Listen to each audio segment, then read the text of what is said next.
Gutom na si Talia. Wala na si Talia.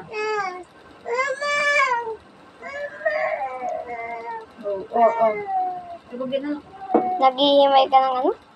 Naghihimay ako ng malunggay. Ay! Okay na siguro ito. Okay na to. Okay na ito. Oh, hugasan ko muna. Saglit. Nakakulo na yung tubig. Anak, tuka muna. Tuka na muna. At tuka muna. Oh. Mamaya.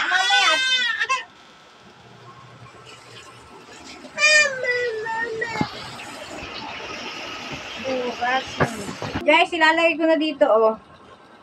Yan, tika. Yan. Ilalagay ko na dito ito. Sakto. Pinakuluan ko na ito.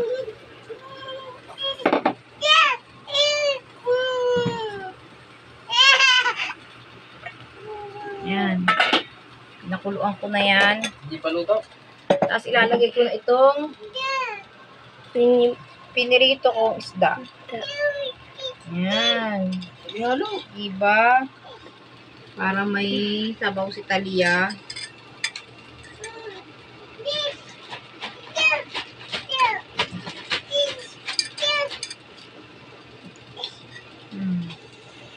Pinirito ko muna ito, tapos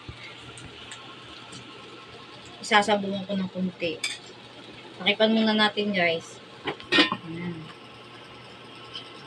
Tapos ko muna ito.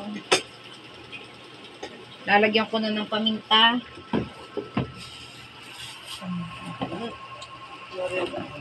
Paminta.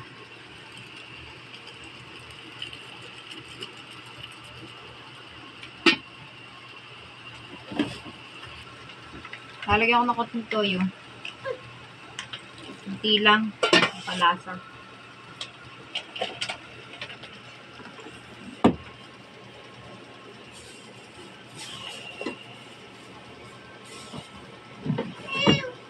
Titikman ko muna.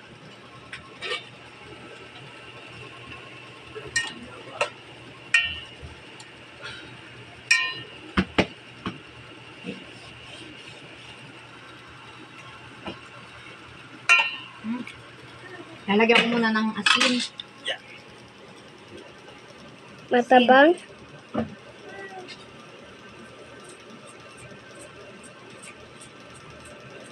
Matabang pa. Yun. Okay na siguro yun. Umalat naman.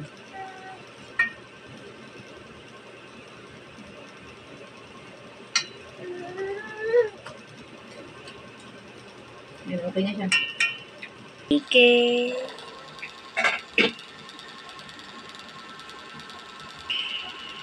Lalakas ako yung apoy.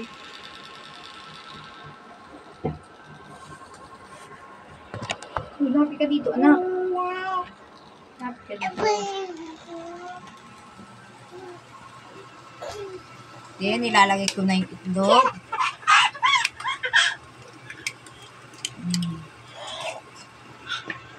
Itlog.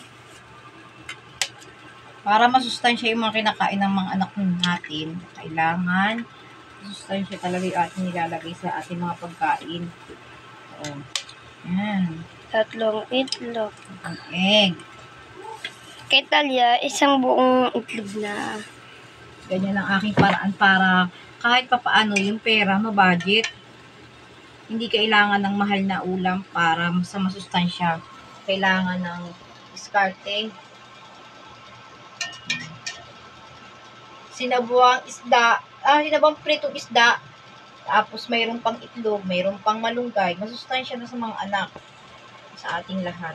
Daming ano nito, daming malunggay. Sa panahon ngayon kasi mahirap tayo, naghihirap tayo sa mga bigas, dapat talaga mag-isip tayo ng masustansyang pagkain ang unang ng ating mga anak. Kunting asin kasi matabang.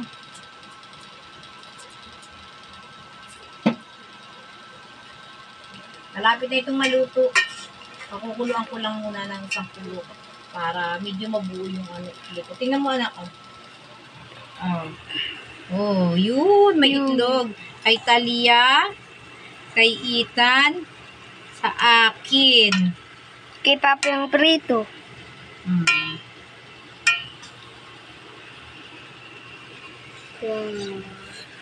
Mm. Medyo ano na. Masarap na.